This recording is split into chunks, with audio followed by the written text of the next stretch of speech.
Скажите, калі ласка, як вы ставіцеся да кросовераў? Калі вы подумали про аўтамабіль, значыць мне трэба патлумачыць. У мастацкім свеце, у прыватнасці ў кіно, кнігах, гульнях і коміксах існуюць такія паняцці, як мультысусвет і кросовер. На мой погляд, паміж імі ўсё ж ёсць розніца, але яна не такая вялікая і значная. Мультысусветам часцей гэта сустракаецца менавіта ў коміксах, называюць існаванне некалькіх паралельных сусветаў, дзе адзін і той же герой можа мець розныя прыгоды, гісторыю і уласцівасці. Добрым прыкладам з'яўляюцца апошнія чалавекі-павукі, дзе старыя і новыя Пітэры Паркеры сустракаюцца ў адной стужцы. Шырэй паняцце мультысусвет выкарыстоўваюць для абазначэння аб'яднання герояў з розных франшыз і рэальнасцяў у адным творы. Знакамітыя мультысусветы Marvel і DC, дзе сустракаюцца не толькі адны і тыя ж павукі, але і героі розных коміксаў. Але калі адысці ад блытаніны і мешанкі ў коміксах, дык для спалучэння розных герояў з розных самастойных твораў у адным выкарыстоўваюць больш трапны тэрмін – кросовер. Напрыклад, у другой частцы драпежніка на яго караблі герой бачыць чэрап і чэрап чужога.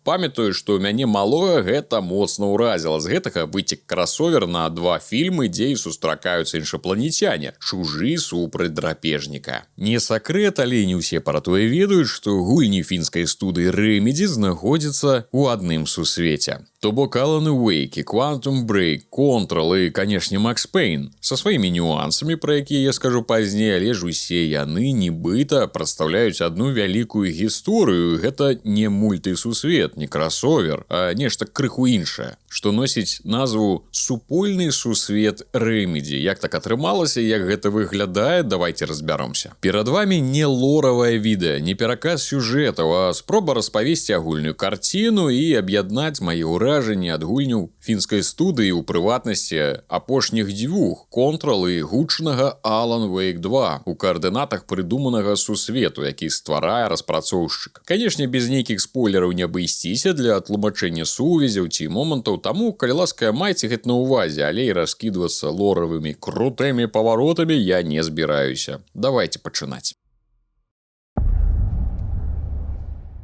2001 стаў для Remedy тым самым годам, адкуль і пачалася іх сапраўдная гісторыя. Выйшаў знакаміты на ўвесь свет Max Payne. Хоць дагэтуль фіны і зрабілі нейкія смяротныя гонкі па тыпу Кармагеддона, Дэз-раллі, пунктам адліку возьмем прыгоды нью-йоркскага паліцэйскага, што помсціў за смерць сваёй сям'і. Гульня без перабольшванняў стала культавай, слоўмо разборкі з бандытамі і наркагандлярамі, нуарны песімізм, падача гісторый праз коміксы і харызматычны галоўны герой. Тут, канешне, трэба адразу ўвесці ў нашу размову важнага персанажа – Самі Антеро Ярві, шырокай публіцы больш вядомы як Сэм Лейк. Сцэнарыст, дызайнер і крэатыўны дырэктар Remedy, што стаіць асобна яго заслугай, чалавек, які падараваў сваю знешнасць першаму Максу Пэйну. Колькі ўспамінаў звязана з гэтай шыкоўнай гульнёй, зразумела, недоўга чакаючы, у 2003 выйшла другая частка, не менш папулярная. Але на дзіва, затрымаўшыся надоўга ў сэрцах адданых геймераў, яна не здолела прынесці шмат грошай па меркаванні Rockstar Games. Правы на серыю засталіся ў іх, а вось фіны выправіліся ў вольнае плаванне, дзе павінны былі зрабіць новую гульню і не пра Макса Пэйна, а пад цяжарам чакання, як часта бывае з выканаўцамі раптоўна стрэліўшых хітоў,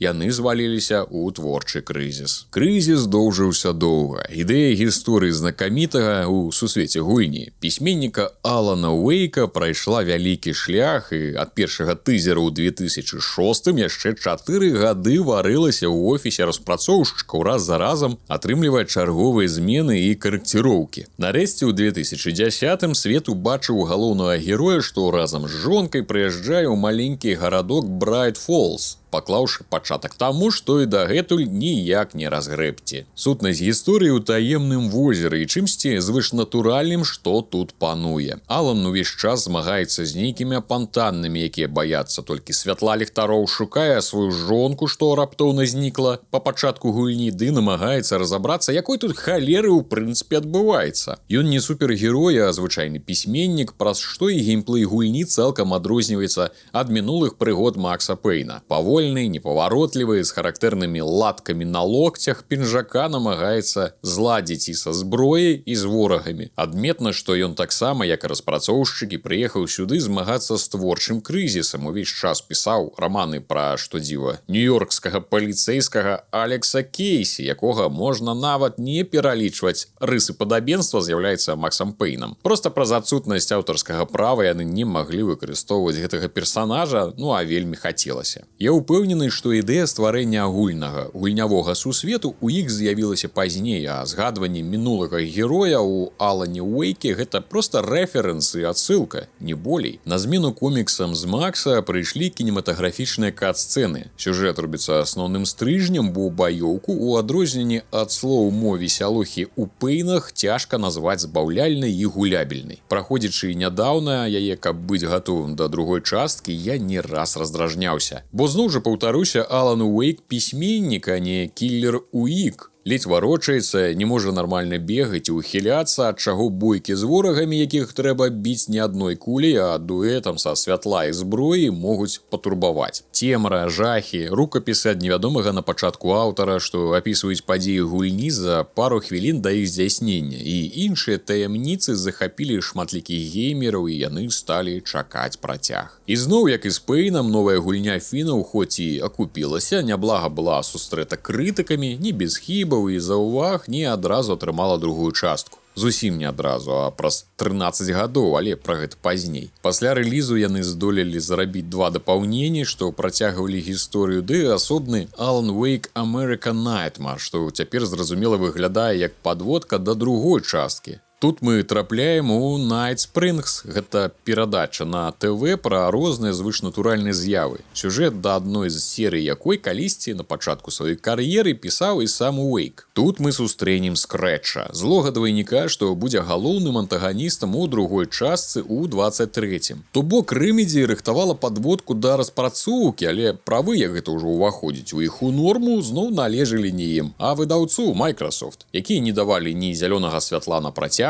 ні нават дазволу прадаць фінам франшызу, каб тыя маглі самі з ёю поркацца. І зноў Remedy селі распрацоўваць новую гульню. Такі лёс. Microsoft іх не кінула, выдала грошы, але папрасіла зрабіць нейкі next-gen для кансолі, але каб гэта быў не працяг Алана Прачыналкіна. І яны зрабілі ў 2016 годзе Quantum Break.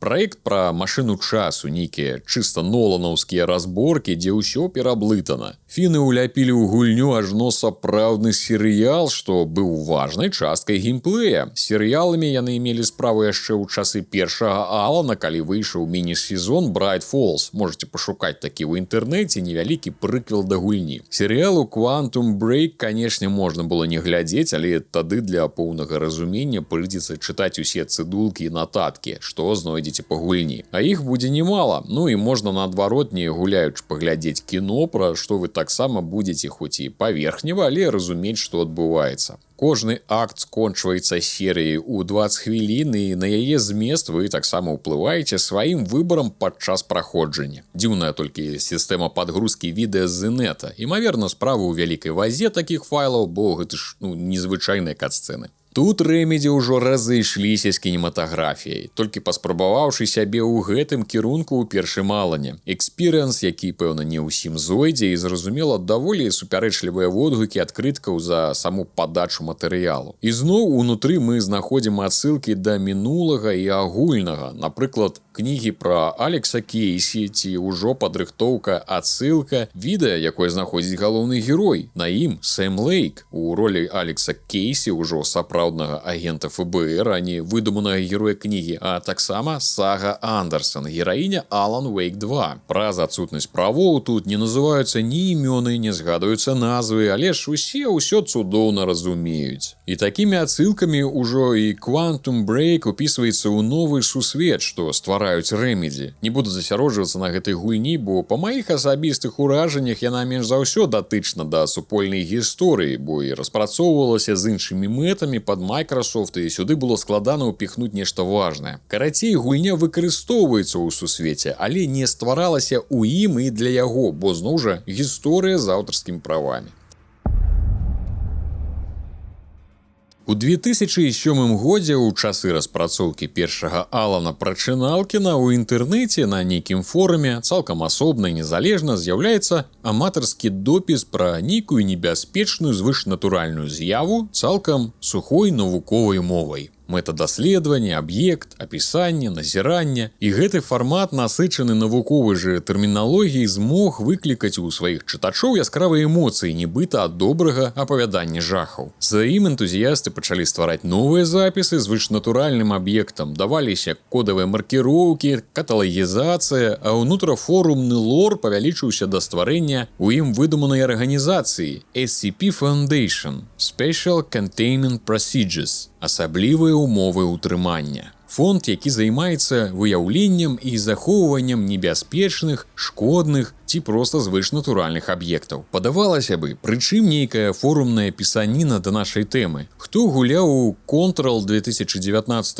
года, наступны пасля Quantum Break праект Remedy, адразу зразумеў, пра што ідзе гаворка. Федэральнае бюро кантролю ФБК, чый шэры будынак незаўважным мінакам стаіць пасярод Нью-Йорку, займаецца выяўленнем і захоўваннем тых самых звышнатуральных аб'ектаў. Крывая сцяжынка пошукаў выводзіць Джесі Фейден на яго ганак, бо менавіта тут, на яе думку, і утрымліваецца родны брат Дылан, шляхі з якім разышліся ў дзяцінстве пасля дзіўных падзей. Не будзе вялікім спойлерам сказаць, што амаль што адразу яна атрымае ў рукі дырэктарскі пісталет, чарговы з чарады містычных прадметаў, а з ім і пасаду гэтага ж дырэктара. Ну, ведаеце гэтыя міфы пра розныя чароўныя прадметы, якія ці дастаць з камня, ці проста падняць з зямлі можа толькі абраны. Узлёт па кар'ернай лесвіцы, пра які яна і не марыла, насамрэч не марыла, ён ёй да лямпачкі. Але ж разам з паўнамоцтвамі з'яўляецца і магчымасць знайсці ў заблытаных калідорах бюро свайго братца. Вялікі будынак з кучай паверхаў, офісаў і навуковых лабараторый, па якіх туды-сюды ў працоўныя дні шоргаюцца працаўнікі, што шукаюць па кутках краіны розную звышнатуральшчыну, прывозяць сюды ды вывучаюць. Ну, ці ізалююць ад грамадства, ці яшчэ што, але цалкам акадэмічна і скрупулёзна. Па раскіданых цікавых запісаў вы знойдзеце досыць, і сярод іх будуць, о дзіва, запісы і пра сапраўднага агента ФБР Алекса Кейсі, і пра жонку нейкага пісьменніка Уэйка, да якой прыходзіць ці то ў снах, ці то ў сапраўднасці яе муж, але нейкі злы, не такі. Узгадванне любімага паэта новай дырэктарысы бюро Джесі Фейден Зейна, з якога і пачаліся ўсе прыгоды ў першым Алане. Ну і вядомы тэрмас з кавярні Брайт Фолз як навуковы аб'ект у адной з лабараторый. Ідэя гульні цалкам не новая. Калі браць у разлік, напрыклад, існаванне твораў маіх любімых Стругацкіх, панядзелак пачынаецца ў суботу, казка пра тройку,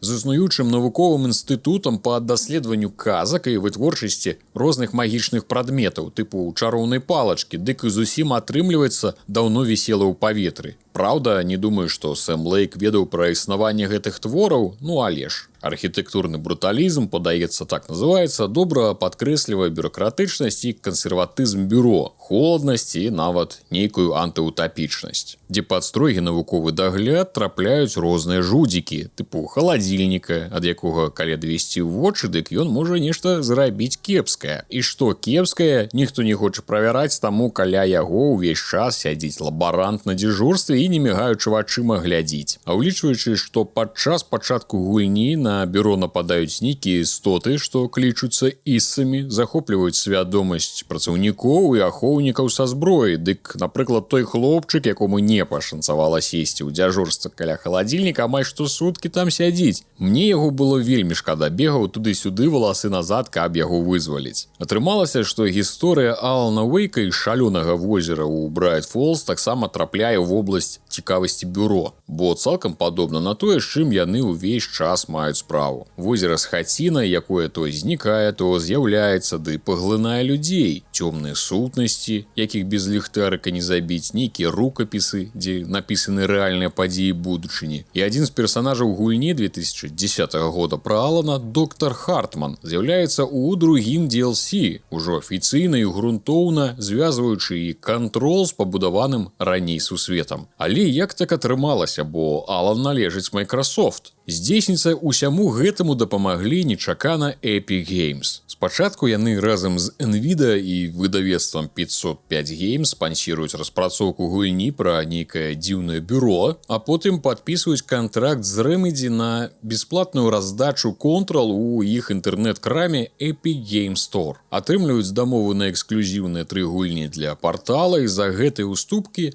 набываюць для Remedy правы на Alan Wake у Microsoft. Я бы назваў гэта ўсё нейкім нават хэпі-эндам, бо правы на Макса Боль яны хутчэй усяго ніколі ўжо не трымаюць. Зараз якраз робяць рэмейк першых 2 частак для Rockstar. Хто калі, як не Сэм Лейк і яго банда ведаюць, як трэба вяртаць прыгоды Макса Пэйна ў свет. Алан Прачыналкін вярнуўся да стваральнікаў амаль праз 10 гадоў, і фіны адразу дадалі новае DLC ў Control, ужо маючы поўнае права згадваць гульню. І адразу селі распрацоўваць другую частку. Цяпер зразумела, чаму ў 23-м годзе гэта гульня прадавалася выключна ў EGS, а на заробленыя ад Алана 2 грошы яны выкупілі правы ў 505 Games на Control. Атрымліваецца, завалодалі амаль паловай франшыз, якія калісьці рабілі. Не так уж і блага, гледзячы, што да 2019-га яны не валодалі ўвогуле нічым. Control гульня атмасферная. У ёй цікава чытаць дакументы, разбірацца ў тым, што адбываецца, глядзець чарговыя лайф-сцэны. Пасля лютых па памерах серыялах Квантума з поўным адрывам ад гульні распрацоўшчыкі пачулі заўвагі. Тут усё ўпісалі ў тэлевізары і праектары, каб не збіваць ланцуг геймплея. Па мне яна вось прыгожая. На сваім уласным рухавіку, і гэта адрознівае ад астатніх анрылаўскіх і юніты гульняў. Дазваляе па-свойму ўзаемадзейнічаць з асяроддзям, пра што можна ламаць усё навокал. Control дазваляе шмат чаго падняць звышнатуральнымі здольнасцямі гераіні, ды і кінуць у ворага на шляху, змятаючы ўсё, што трапіць. Ці стварыць шчыт з бетону, ці падпарадкаваць сабе праціўніка. Асноўны пісталет можа трансфармавацца ў розную зброю, ад рэвальвера да гранатамёта. Мноства крытыкаў хаяць гульню за адсутнасць геймплея, але ж я не змог зразумець, чаму. Такі геймплей у большасці гульняў. Тут можна страляць, карыстацца звышздольнасцямі, паляпшаць уменні і нават перапранаць гераіню. Тыпу, нічога супервау, канешне, але не горш за большасць іншых. І як і ў большасці іншых, праект намагаецца браць атмасферай, гісторыяй, сюжэтам і падачай. Шмат таямніц, цікавых персонажаў, цікавы дызайн і архітэктура, калі такая падабаецца. Агулам неблагая гульня, у якой пры жаданні можна пабавіць задавальненнем час. Ну і важны момант, пра які разумееш не адразу. Ёсць такі выраз: цэлае болей, чым сума яго частак. Кожная паасобка хоць і можа быць незалежнай, адрознай, цікавай ці не, але складваючыся разам утвараюць нешта новае. Калісьці самастойная гісторыя паліцэйскага Макса Пэйна зрабілася асновай для кніг знакамітага жа пісьменніка Алана Уэйка, што вырашыў знайсці натхненне ў горадзе Брайт-Фолз, падзеі ў якім сталі цікавымі спецыялістам федэральнага бюро кантролю. І вось кожная асобная гісторыя, самастойны праект цяпер выглядае як частка чагосьці вялікага. І скрозь гэтую прызму кожная гульня цяпер сапраўды ўспрымаецца інакш. Той жа другі Алан Уэйк 23-го года я праходзіў пасля першай часткі, але праігнараваўшы Control і Quantum Break. Шмат якія рэчы і маё ўспрыманне гульні бы пэўна змяніліся і моцна. Alan Wake 2 лічыўся адным з найбуйнейшых праектаў таго года, і яго выхад чакалі сотні тысяч геймераў. Хтосьці быў пад уражаннямі яшчэ першай часткі, хтосьці паддаўся буйной рэкламнай кампаніі. Калі не прыглядацца да дробязяў, дык мы атрымалі самы сапраўдны працяг. Высокаякасная графіка, закручаны сюжэт і тая же самая драўляная страляніна і сімулятар хады. Як бы з якой нагоды Алан павінен за шмат гадоў навучыцца паводзіць сябе як дэсантнік, але ж ён ужо не першы раз сустракаецца з ворагамі. Што выслізнула з-пад маёй увагі якраз да пытання цэлага, як не сума яго частак. Мноства момантаў гульні ўспрымаюцца ніяк, калі не ведаць кантэкст. І нават не пра першую частку гаворка. Не прыбіральшчык ахты, ні месцы даследаванняў з дзіцячымі цацкамі, камерамі, нататкамі не будуць зразумелыя, пакуль не прайсці Control. Ці персанаж Тымбрэйкер, убачыўшы якога тыя, хто гуляў у Quantum Break, ускінулі са здзіўленнем бровы. Сам пісьменніцкі стыль і тэксты Алана, я не гавару пра дыялогі паміж героямі, напісаныя Сэмам Лейкам у асноўным, і для мяне выглядаюць даволі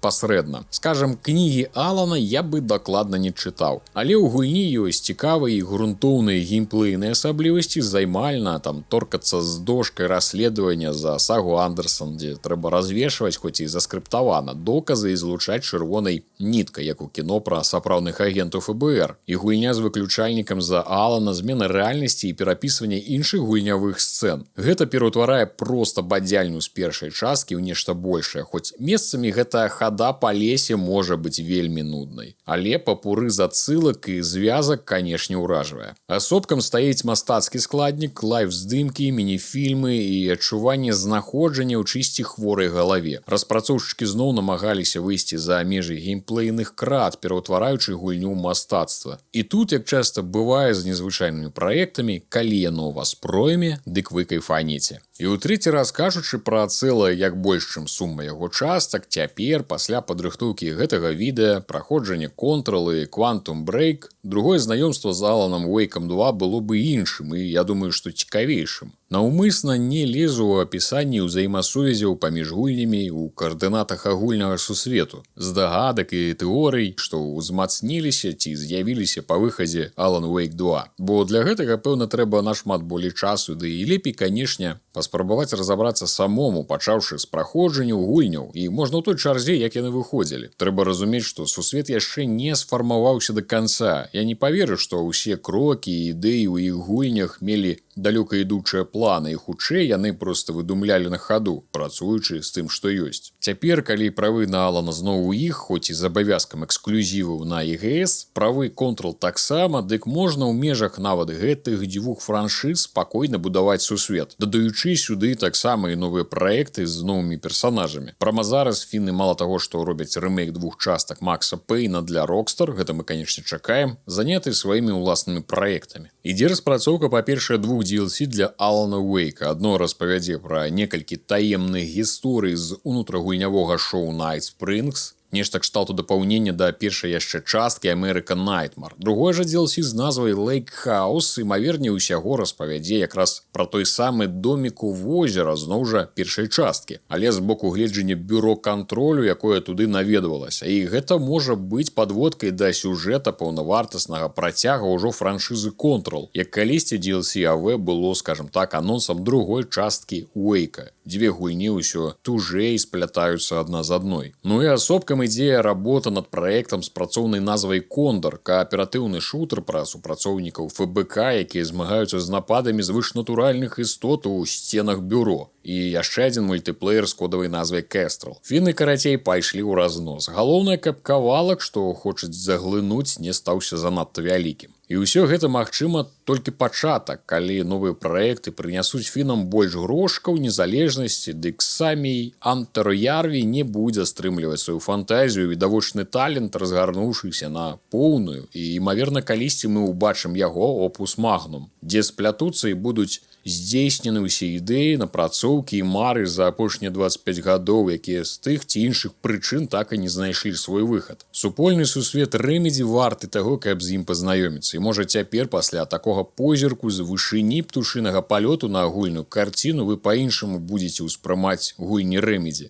Кожны з праектаў не цягне на тое, каб быць ідэальным, мець цэтлік гульні года ці нешта такое. Але нават пры ўсіх сваіх хібах кожная гульня мае разынку, перавагі і можа ўлюбіць у сябе. Рабяты, ды толькі дзеля музычных уставак і унутрагульнявога музычнага лора скандынаўскай поп-метал сцэны, дазвольце мне так яе назваць, варта пазнаёміцца з тым жа другім Аланам Прачыналкінам. Самае галоўнае, што хачу сказаць, не забывайце, цэлая больш, чым сума яго частак.